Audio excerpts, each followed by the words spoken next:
Hello student, welcome to my YouTube channel base of education Mantra. Student, आज की इस video में हम शुरू करने वाले हैं class 9th SST political science के चैप्टर फर्स्ट की एमसीक्यू क्वेश्चन। यानी आज हम सामाजिक विज्ञान में राजनीति विज्ञान के अध्याय 1 लोकतंत्र क्या है, लोकतंत्र क्यों की चैप्टर से एमसीक्यू क्वेश्चन को करने वाले हैं। यानी कि ये जो क्वेश्चन है ये एग्जाम की दृष्टिकोण से बहुत ही महत्वपूर्ण है। तो प्यारे बच्चों, इस वीडियो को पूरा अंत तक देखिए, जिससे इसमें दिए गए सारे जो क्वेश्चन है इसकी प्रैक्टिस आप सही प्रकार से कर सकें। अगर आप चैनल पर नए हैं तो चैनल को सब्सक्राइब करें और वीडियो को लाइक और दोस्तों के साथ शेयर जरूर करें। तो चलिए हम शुरू करते हैं अपनी वीडियो को। एमसीक्यू क्वेश्चन शुरू करने से पहले हम इस चैप्टर को थोड़ा सा एक्सप्लेन कर देते हैं। यानी कि लोकतंत्र क्या है और लोकतंत्र क्यों। यानी कि जब लोकतंत्र को आप पढ़ते हैं, यानी कि पॉलिटिकल साइंस की जब बुक आप पढ़ते हैं, तो हर चैप्टर में आपको कहीं ना कहीं लोकतंत्र की चर्चा होती है। लेकिन अगर आपको लोकतंत्र के बारे में ही ना पता हो तो समस्या हो जाती है उस टॉपिक को समझने में। तो आज जल्दी जल्दी 2-4 मिनट में हम पूरे चैप्टर को कवर कर लेते हैं। तो देखते हैं कि जो लोकतंत्र होता है ये दो शब्दों से मिलकर बना है, लोक प्लस तंत्र। और लोकतंत्र का यानी कि लोक का अर्थ हुआ जनता और तंत्र मतलब शासन। यानी कि इस तरफ से अगर देखा जाए तो लोकतंत्र का अर्थ हुआ जनता का शासन। अगर आपसे पूछा जाए कि लोकतंत्र किसे कहते हैं तो आप ये कह सकते हैं कि शासन का वह रूप है जिसमें शासकों का चुनाव जनता स्वयं करती है। दूसरे शब्दों में आप कह सकते हैं कि एक ऐसी शासन व्यवस्था जिसके शासकों का चुनाव जनता करती है उसे हम लोकतंत्र कहते हैं। एक बहुत ही फेमस परिभाषा है, लोकतंत्र ऐसी सरकार है जो लोगों की हो और लोगों के लिए हो और लोगों को द्वारा बनाई गई हो। तो ऐसी शासन व्यवस्था को लोकतंत्र कहते हैं। ये जो परिभाषा है अब्राहम लिंकन के द्वारा दिया गया था, जो अमेरिका के राष्ट्रपति थे। तो आपके इस चैप्टर में एक बहुत ही महत्वपूर्ण क्वेश्चन पूछता है कि पाकिस्तान में जनरल परवेज मुशर्रफ ने अक्टूबर 1999 में सैनिक तख्तापलट की अगुवाई की थी। यानी आपसे ये पूछेगा कि वह कौन सा व्यक्ति है जो पाकिस्तान में अक्टूबर 1999 में सैनिक तख्तापलट की अगुवाई की थी। तो आपको ये पता होना चाहिए बच्चों की परवेज जनरल मुशर्रफ। साथ ही साथ आपको लोकतंत्र की विशेषताओं को पता होना चाहिए, क्योंकि इस चैप्टर को आप कंप्लीट रूप से अगर समझ लेते हैं तो बाकी चैप्टर को समझना आसान हो जाता है। क्योंकि सभी जानते हैं कि लोकतंत्र इसके ठीक अपोजिट राजतंत्र जैसे कि पहले आपने देखा होगा कि राजा महाराजा या किसी सीरियल में हम देखते थे कि राजा होते थे, उनके मरने के बाद उसका बेटा राजा बनता था। तो जो राजा बनता था उसके मरने के बाद उसका बेटा राजा बनता था, ये वंश परंपरा पर आधारित होती थी। तो इस तरह की जो शासन व्यवस्था है उसे हम राजतंत्र कहते थे। राजा निरंकुश भी होता था, राजा जो कह दिया वही नियम कानून बन गया। लेकिन ये प्रेजेंट टाइम में ऐसा कुछ भी नहीं है। अधिकतर जो देश हैं ये लोकतांत्रिक देश होते जा रहे हैं। जैसे भारत है, भारत भी एक लोकतंत्र देश है। और इसमें होता क्या है, कोई भी नियम कानून बनाया जाता है तो वो जनता को ध्यान में रख के बनाया जाता है। यानी कि ये लोकतंत्र शासन व्यवस्था है, ये ज़्यादा जवाबदेही वाला रूप है। यानी जो सरकार होती है ये जनता के प्रति जवाबदेही होती है। तो इसी तरह बहुत सारे क्वेश्चन हैं।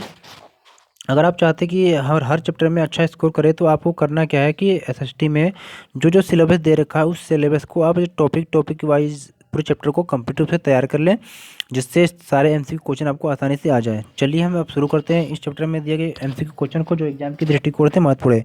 वीडियो को अंत तक देखिएगा और लाइक शेयर जरूर करें। तो चलिए हम शुरू करते हैं अपने क्वेश्चन को।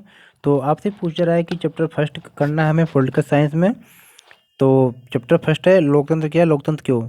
बहुत सारे बच्चों की बुक में जो ये चैप्टर है ये सेकंड दे रखा है, तो परेशान होने की ज़रूरत नहीं है, क्योंकि जो फर्स्ट चैप्टर है जिन बच्चों की पुरानी बुक है उसमें वो चैप्टर डिलीट हो चुका था। तो इस चैप्टर में जो आपको देखना है इसे आपको देखना है। तो पहला क्वेश्चन दे रखा है कि विश्व के जो अधिकतर जो देश है इनमें कौन सी शासन व्यवस्था विद्यमान है या कायम है। तो क्वेश्चन के रूप में ऑप्शन दे रखा है 4। पहला है कि राजतंत्र, यानी कि जो राजाओं महाराजाओं का शासन था उसकी बात हो रही है। सेकेंड लोकतंत्र, तीसरा कबीलाई तंत्र, तीसरा चौथा इनमें से कोई नहीं। तो आप सभी जानते हैं कि जो वर्तमान समय में जो अधिकतर विश्व के जो देश हैं वो लोकतंत्र शासन व्यवस्था को अपनाते जा रहे हैं। यानी कि पहले क्वेश्चन का राइट आंसर ऑप्शन बी सही हो जाएगा। चलते हैं अगले क्वेश्चन की तरफ।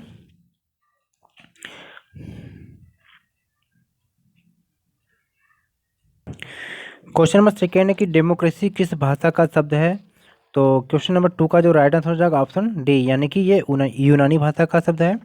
चलते हैं अगले क्वेश्चन की तरफ। अगला क्वेश्चन है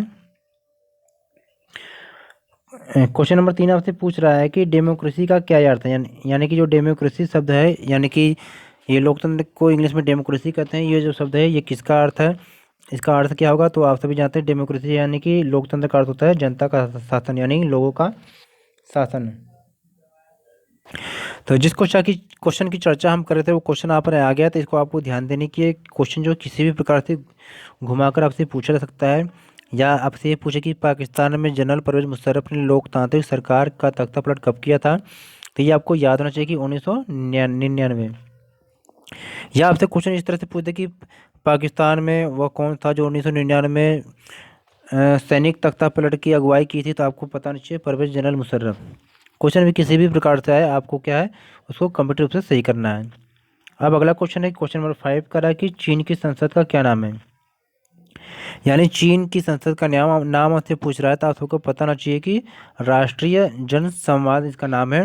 यानी क्वेश्चन नंबर 5 का राइट आंसर ऑप्शन सी सही हो जाएगा। चलते हैं अगले क्वेश्चन की तरफ। अगला क्वेश्चन है आपका कि आमतौर पे आपसे पूछ रहा है कि चीन की संसद हेतु जो नियमित रूप से कितने वर्षों में चुनाव होता है, तो ऑप्शन आपको दे रखा है कि 4 वर्ष, 5 वर्ष, 6 वर्ष, 10 वर्ष। जिस प्रकार से भारत में नियमित रूप से संसद के 5 वर्षों बाद चुनाव होता है, ठीक उसी प्रकार चीन में भी होता है। क्वेश्चन नंबर 6 का right answer option B. Question number आपका 7 दे रहा है आपसे कि मैक्सिको स्वतंत्र कब हुआ था, तो क्वेश्चन नंबर 7 का राइट आंसर ऑप्शन सी सही हो जाएगा, यानी कि 1930 में।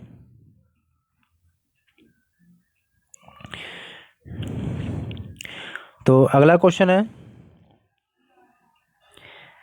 कि मैक्सिको में कितने वर्षों के बाद राष्ट्रपति का चुनाव होता है, 4 वर्ष है, 5 वर्ष है, 6 वर्ष है, 10 वर्ष। तो इस क्वेश्चन का राइट आंसर है, यानी कि क्वेश्चन नंबर 8 का राइट आंसर ऑप्शन सी सही हो जाएगा, यानी कि 6 वर्ष के बाद वहाँ के राष्ट्रपति का चुनाव होता है। अगला क्वेश्चन है जो बहुत ही महत्वपूर्ण एग्जाम के दृष्टिकोण से कि भारत में वोटर बनने के लिए न्यूनतम आयु कितनी होनी चाहिए। तो आप सभी को पता है कि किसी भी व्यक्ति को वोट देने के लिए जो न्यूनतम आयु निर्धारित की गई है वो क्या है, 18 वर्ष। यानी कि क्वेश्चन नंबर 9 का राइट आंसर ऑप्शन बी सही हो जाएगा। क्वेश्चन नंबर 10 है, अगला टेस्ट क्वेश्चन है कि अफ्रीकी जो देश है कि अफ्रीकी देश जो जिम्बाब्वे है को अल्पसंख्यक यानी गोरों के शासन से आज़ादी कब मिली थी, तो इस बात को ध्यान रखिए। क्वेश्चन नंबर जो 10 है इसका राइट आंसर ऑप्शन सी सही हो जाएगा, यानी कि 1980 में।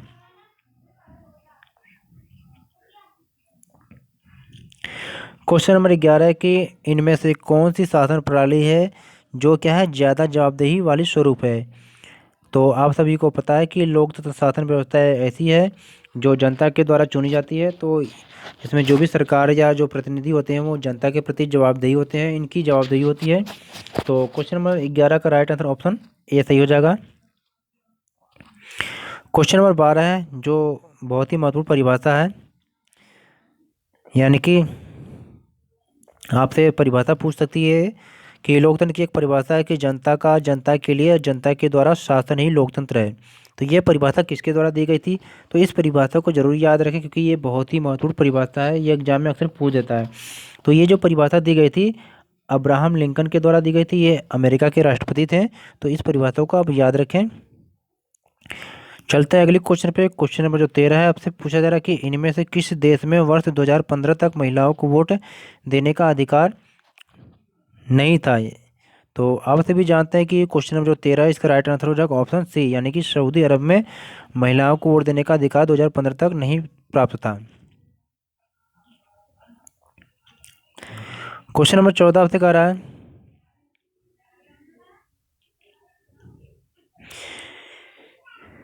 कि भारत में लोकतंत्र के मंदिर का क्या नाम है, यानी कि आपसे ये कहा जा रहा है लोकतंत्र के मंदिर के नाम से जिसको जाना जाता है। तो क्वेश्चन नंबर 14 का राइट आंसर हो जाएगा ऑप्शन ए, यानी कि संसद।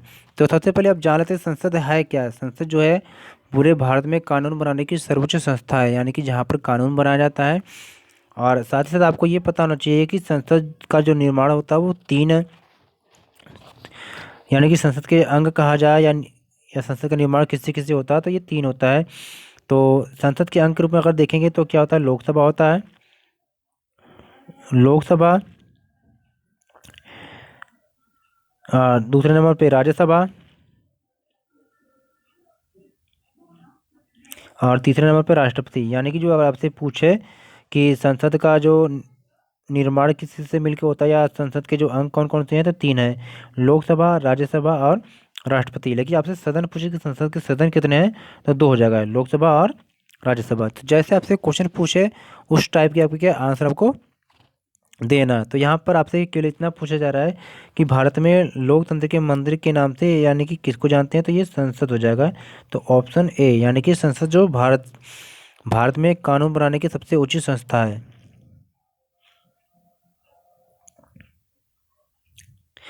क्वेश्चन नंबर 15 आपसे कह रहा है कि इनमें से कौन सा देश है जहां चुनावों में स्थानीय लोगों की अपेक्षा भारतीय मूल के लोगों का महत्व अधिक है।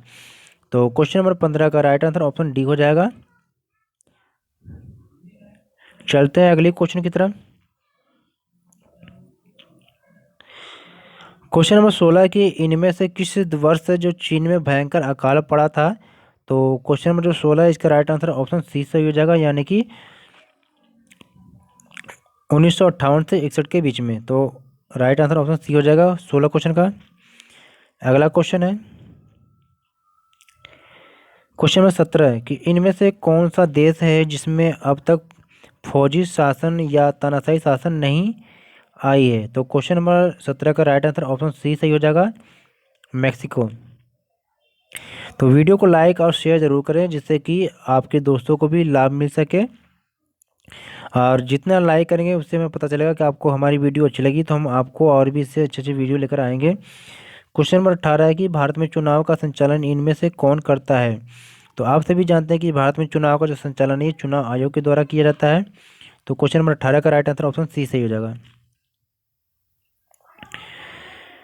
तो क्वेश्चन नंबर 19 है कि भारत में राष्ट्रपति का जो चुनाव है कितने वर्षों के बाद होता है। तो आप सभी को पता है कि भारत में जो राष्ट्रपति का चुनाव होता है ये 5 वर्षों के लिए होता है, यानी कि दोबारा चुनाव 5 वर्षों के बाद होता है। तो क्वेश्चन नंबर 19 का राइट आंसर ऑप्शन सी, यानी कि 5 वर्ष। क्वेश्चन नंबर 20 है कि आपसे पूछा जाएगा कि ईवीएम का जो फुल फॉर्म है क्या होता है। तो सभी को पता होना चाहिए कि ईवीएम का फुल फॉर्म होता है इलेक्ट्रॉनिक वोटिंग मशीन, यानी कि क्वेश्चन नंबर 20 का राइट आंसर ऑप्शन बी। कुछ और भी ऐसे क्वेश्चन है जिसको हम टाइप नहीं कर पाए हैं तो उसे आप सुन लेंगे, जिससे कि अगर उसमें वो क्वेश्चन आपसे आए तो आपसे छूटने ना पाए। तो क्वेश्चन नंबर 1 और है, जैसे आपसे अगर पूछता है कि लोकतंत्र में जो अंतिम फैसला यानी कि अंतिम निर्णय लेने की जो शक्ति है किसके पास होती है या किसके पास होनी चाहिए, तो ये इसका आंसर हो जाएगा जनता। एक बार फिर देखेंगे, लोकतंत्र में अंतिम निर्णय लेने की जो शक्ति होती है ये जनता के पास होती है। और अगला क्वेश्चन है